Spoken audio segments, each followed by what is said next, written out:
Assalamualaikum warahmatullahi wabarakatuh. Saya Digo Ananda dengan NPM 2214191006 dari kelas Tanah B. Di sini saya akan memaparkan atau mempresentasikan jenis-jenis pupuk organik dan dasar-dasar pemupukan. Selanjutnya, saya akan menjelaskan apa itu pupuk organik.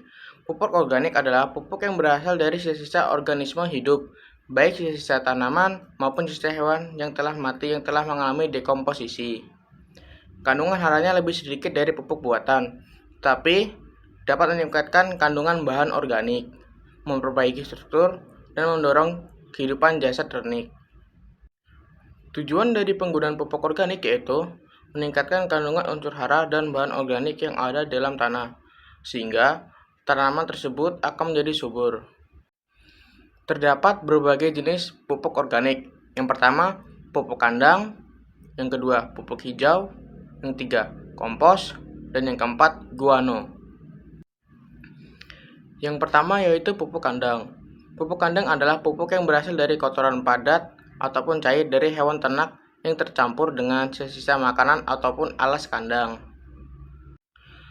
Variasi kadar hara pupuk kandang disebabkan oleh jenis hewan, umur dan keadaan individu hewan, makanan yang dimakan, bahan amparan, dan cara pengolahan dan penyimpanannya. Selanjutnya, sifat dan ciri dari pupuk kandang. Yang pertama, lebih lambat bereaksi. Yang kedua, mempunyai efek residu. Yang ketiga, memperbaiki struktur tanah. Dan yang keempat, menambah bahan organik di dalam tanah. Dosis dari pupuk kandang tergantung dari jenis hewan, jenis tanaman yang ditanam, bentuk usaha tani, dan banyaknya pupuk yang tersedia. Selanjutnya, efisiensi dari pupuk kandang. Yang pertama, kehalusan. Semakin halus dari pupuk kandang tersebut, maka semakin efisien. Yang kedua, homogenitas. Semakin homogen, maka pupuk kandang tersebut semakin efisien. Yang kedua, jumlah pemberian. Sedikit tetapi sering lebih efisien daripada sekaligus banyak diaplikasikan. Selanjutnya yaitu pupuk hijau. Pupuk hijau adalah tanaman atau bagian tanaman yang masih muda yang kemudian dibenamkan ke dalam tanah dengan tujuan untuk menambah bahan organik dan unsur hara terutama N ke dalam tanah. Kelebihan dari pupuk hijau yaitu yang pertama, cepat tumbuh dan menghasilkan banyak bahan organik. Yang kedua, tidak banyak mengandung kayu. Yang ketiga, banyak mengandung N. Dan yang keempat, dapat tumbuh pada tanah yang kurang subur dan kekeringan. Selanjutnya ada contoh tanaman dari pupuk hijau, yaitu tanaman pupuk hijau berasal dari jenis legum, seperti Crotalaria juncyae. Selanjutnya, tanaman pupuk hijau dibedakan menjadi 3. Yang pertama, pupuk hijau berbentuk pohon, pupuk hijau berbentuk semak, dan pupuk hijau berbentuk perdu.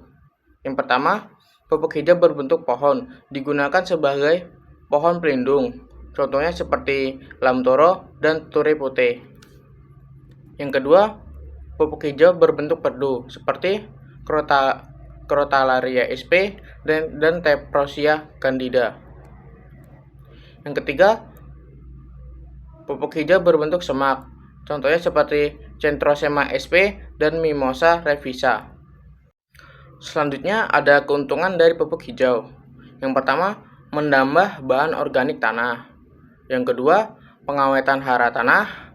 Yang ketiga, sebagai tanaman penutup tanah. Yang keempat, menambah unsur hara, terutama unsur nitrogen. Yang kelima, memperbaiki aktivitas jasad ternik. Pupuk hijau biasanya dilakukan pada tanah yang kurus dan kekurangan unsur hara atau bahan organik. Juga sering digunakan untuk tanaman yang memberikan lapisan olah gembur. Selanjutnya, kompos. Kompos merupakan sisa-sisa bahan organik seperti dedaunan, jerami, alang-alang, rumput-rumputan, dedak padi, batang jagung, kotoran hewan, dan lain-lain yang telah mengalami perubahan melalui proses dekomposisi sehingga dapat dipakai sebagai pupuk. Alasan dibuatnya pupuk kompos yaitu yang pertama, sulit memperoleh pupuk kandang dalam jumlah besar. Dan yang kedua, penanaman pupuk hijau tidak selalu berhasil serta harus merupakan tanah yang seharusnya bisa digunakan untuk menanam tanaman. Selanjutnya, ada manfaat dari pupuk kompos. Yang pertama, mengurangi kebutuhan pupuk kimia. Yang kedua, memperbaiki struktur tanah. Yang ketiga, mendukung pertumbuhan mikroorganisme. Dan yang keempat, mengurangi limbah dari rumah tangga. Selanjutnya yaitu pupuk guano. Pupuk guano adalah deposit atau sedimen yang terdiri dari kotoran binatang, terutama burung laut dan kelelawar yang telah mengalami pengaruh alam dalam waktu relatif lama dan telah mengalami perubahan. Biasanya disebut dengan fosforit. Kandungan dari pupuk guano biasanya mengandung yang pertama asam fosfat sebanyak 8-12%, yang kedua nitrogen sebanyak 11-16%, dan yang ketiga kalium sebanyak 2-3%. Selanjutnya ada dasar-dasar pemupukan. Yang pertama ada jenis pupuk, yang kedua ada dosis pupuk, yang ketiga ada waktu pemupukan, dan yang keempat ada cara pemupukan. Selanjutnya ada jenis pupuk. Pemilihan jenis pupuk ditentukan oleh yang pertama jumlah dan kandungan hara dalam pupuk, yang kedua sifat kimia dan kelarutan hara dalam pupuk, yang ketiga biaya per unit hara, yang keempat pengaruhnya cepat atau lambat pada sifat tanah, yang kelima pengaruhnya terhadap kualitas tanaman, dan yang keenam kemudahan penyiapan, penyimpanan, dan penggunaan. Selanjutnya dosis pupuk. Menentukan jumlah pupuk yang tepat agar tanaman tidak kekurangan atau kelebihan nutrisi. Dosis yang berlebihan bisa menyebabkan keracunan pada tanaman dan mencemari lingkungan, sementara dosis yang kurang menyebabkan pertumbuhan kurang optimal. Selanjutnya, waktu pemupukan. Memberikan pupuk pada waktu yang tepat sesuai dengan fase pertumbuhan tanaman. Misalnya tanaman memerlukan lebih banyak nitrogen pada fase vegetatif, yaitu awal pertumbuhan, sedangkan pada fase berbunga atau berbuah memerlukan lebih banyak fosfor dan kalium. Selanjutnya yaitu ada cara pemupukan. Yang pertama, pemupukan dengan cara disebar. Yang kedua, pemupukan dengan cara dibenam. Yang ketiga, pemupukan melalui daun. Yang keempat, pemupukan melalui udara. Yang kelima, pemupukan dengan injeksi ke dalam tanah. Yang keenam, pemupukan melalui sprinkle irrigation.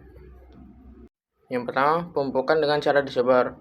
Dilakukan di seluruh areal lahan yang akan ditanami suatu tanaman. Dilakukan sebelum tanam atau sudah ada tanaman. Dapat dilakukan secara larikan atau tidak. Kekurangan dari pemupukan secara disebar ini yaitu yang pertama, penyebaran atau pencampuran pupuk tidak merata pada semua lapis olah tanah. Yang kedua, harus dilakukan dalam jumlah besar. Selanjutnya, pemupukan dengan cara dibenam. Dilakukan dengan cara meletakkan pupuk ke dalam jalur yang tak terputus pada dasar alur bekas bajak, kemudian ditutup lagi dengan pembalikan tanah. Pemupukan ini dianjurkan untuk daerah-daerah yang tanahnya kering. Kekurangan dari pemupukan secara disebar ini yang pertama, kerusakan tanaman muda karena kepekatan yang tinggi terhadap dari pupuk yang larut, terutama bila pupuk diberikan terlalu dekat pada benih atau tanaman. Yang ketiga, pemupukan melalui daun. Dilakukan dengan cara menyemprotkan larutan pupuk cair langsung ke tanaman. Daun tanaman memiliki stomata yang bisa menyerap nutrisi lebih cepat daripada akar. Kemudian yang keempat, pemupukan melalui udara. Pupuk cair atau pupuk padat dapat diberikan lewat udara dengan menggunakan pesawat udara. Biasanya digunakan pada tanah yang curam, sukar dilewati, pemupukan hara mikro tanah untuk yang tanah yang luas, atau pemupukan di wilayah hutan dan padang rumput. Yang kelima, pemupukan melalui injeksi ke dalam tanah. Dengan cara pemupukan pupuk langsung ke dalam tanah di dekat zona akar, menggunakan alat khusus yang menitikkan pupuk cair atau larutan pupuk. Dan yang terakhir, pemupukan dengan cara sprinkle irrigation, yaitu dimaksudkan untuk pemberian air pengairan sekaligus memberi pupuk yang dilarutkan. Pupuk yang dilarutkan ditampung, kemudian dipompa dan disemprotkan ke udara, sehingga membasahi tanaman di sekitarnya.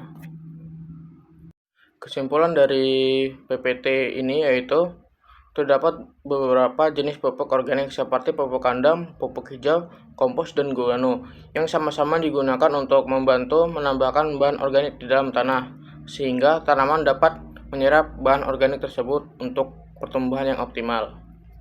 Dan kesimpulan yang kedua itu terdapat dasar-dasar pemupukan. Yang pertama, jenis pupuk, dosis pupuk, dan waktu pemupukan dan cara pemupukan. Yang dimana jika semuanya tidak dilakukan, maka pertumbuhan tanaman dimungkinkan tidak akan optimal pertumbuhannya. Sekian presentasi dari saya akhiri. Wassalamualaikum warahmatullahi wabarakatuh.